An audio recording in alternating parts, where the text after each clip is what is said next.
Within the past 30 minutes, Cole County has reported new cases of COVID-19. Thanks for joining us at 6:30. I'm Deborah Kendrick. And I'm Lucas Geisler. According to the County Health Department, there have been 12 new cases in the last 24 hours. None of those cases are in long-term care facilities. There have been no new reported deaths.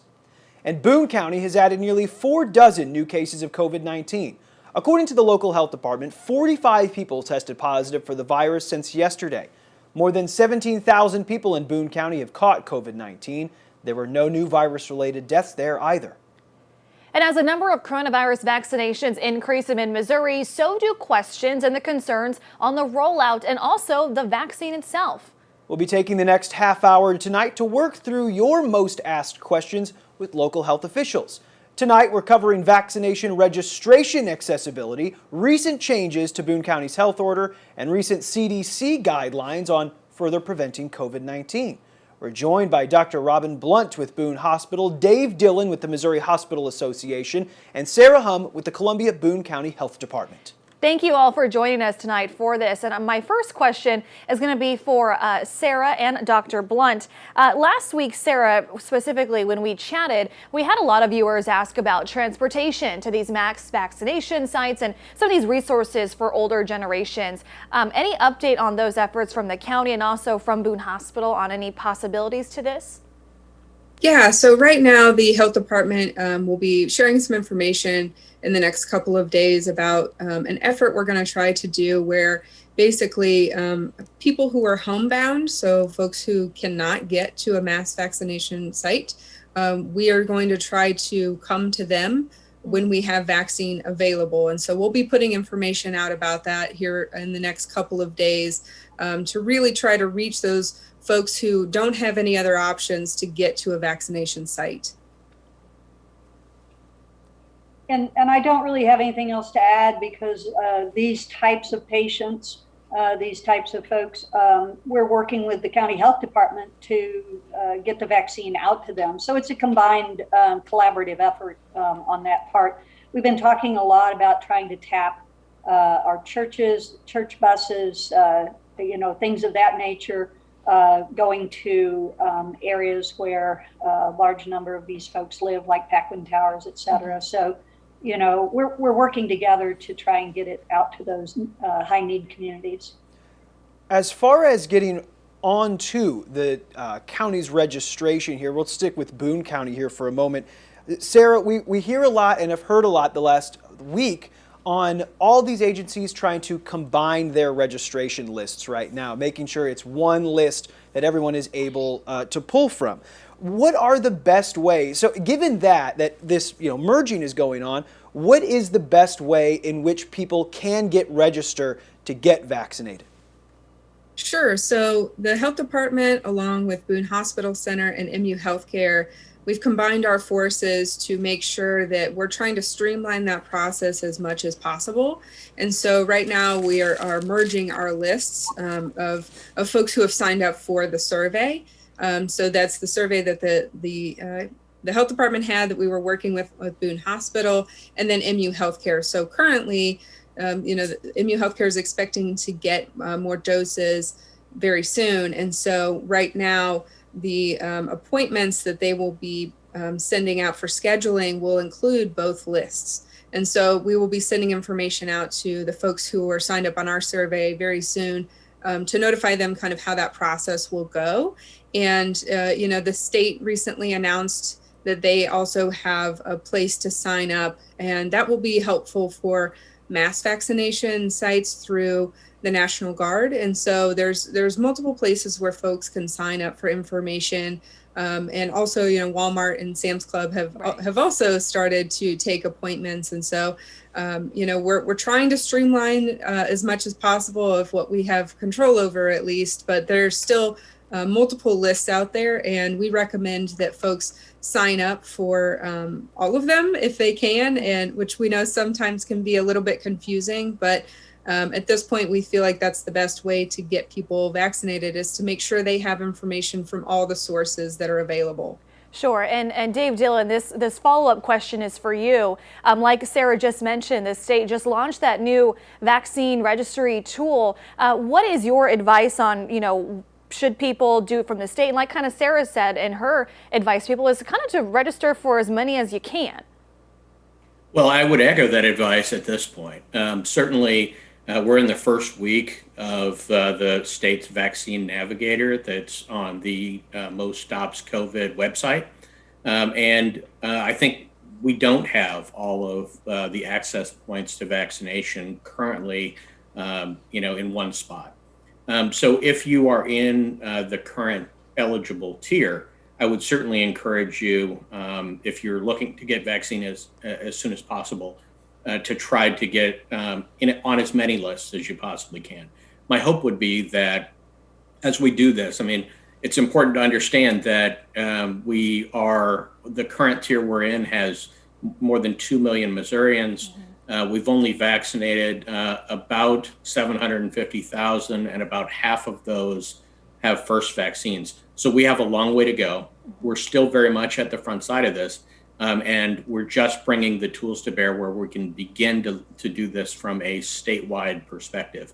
Right now, definitely sign up with your health department, your local hospital. If you use a primary care physician or a federally qualified health center, sign up there as well. If you've got a retail pharmacy, sign up there.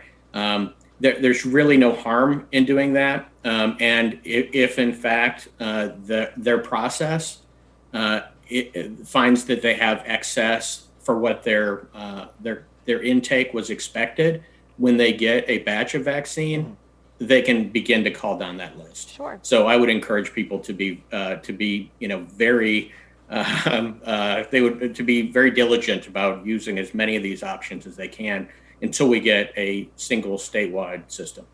I want to go to Dr. Blunt here for a second. In fact, the next few might go to you, Dr. Blunt. With winter weather coming this week, it's probably going to snarl a lot of people's ability to get out of their homes for any sort of business, and even maybe making a vaccine appointment or getting to an appointment to get vaccinated.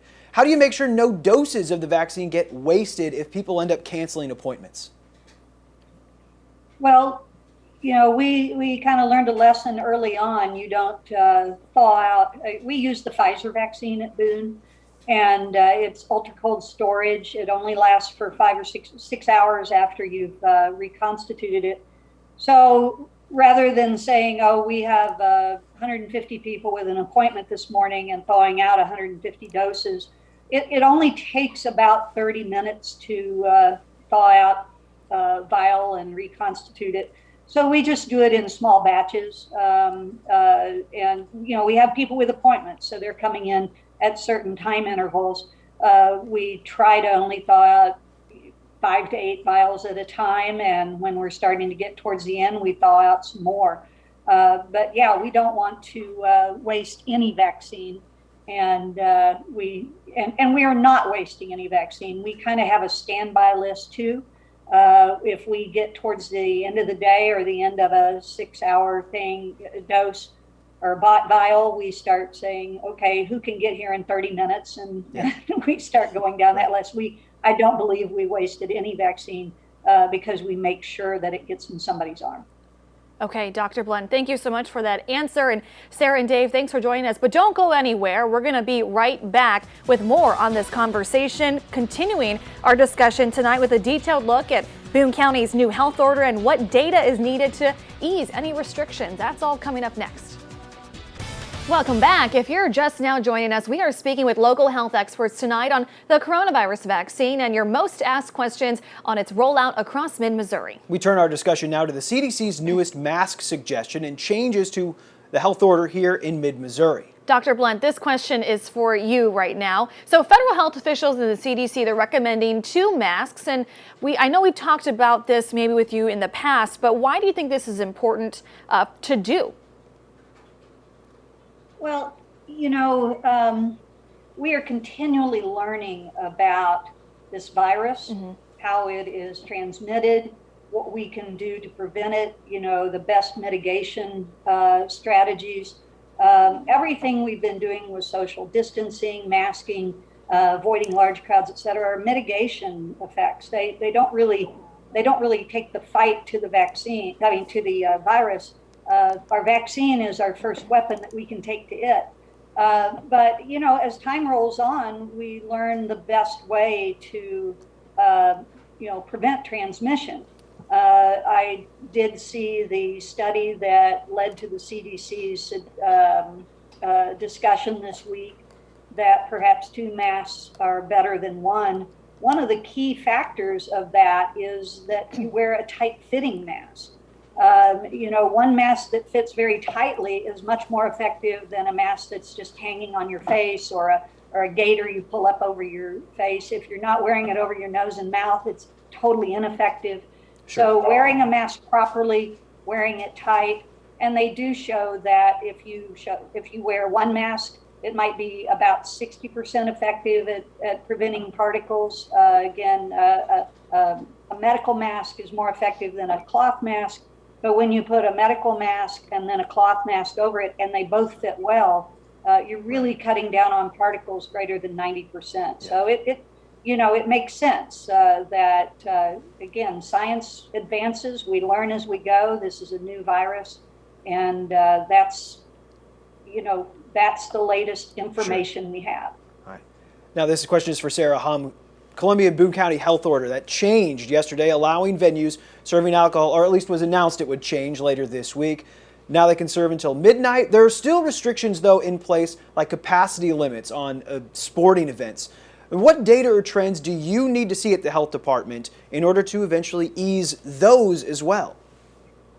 Sure. So one of the main things we're focusing on is dialing things back slowly, because what we don't want to happen is to ease up all restrictions and then see a large spike in positive cases and then have to increase our restrictions again. So the goal is to do things slowly, to be able to do one restriction less than that, look at the data, see how we're doing, and then reconsider from there if we need to, make adjustments, or if we can move on to loosening another restriction. And so those are some things that we're trying to look at too, is not only just case numbers, but also how are the hospitals doing, and how are our numbers doing overall, and how can our staff members who do contact tracing and investigating, how are they being able to keep up with the demand? And so there are lots of things that are considered when looking at the health order. So, we did this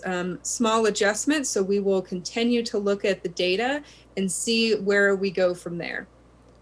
I appreciate the answers. Again, we have more to talk about, including some viewer questions later in the show.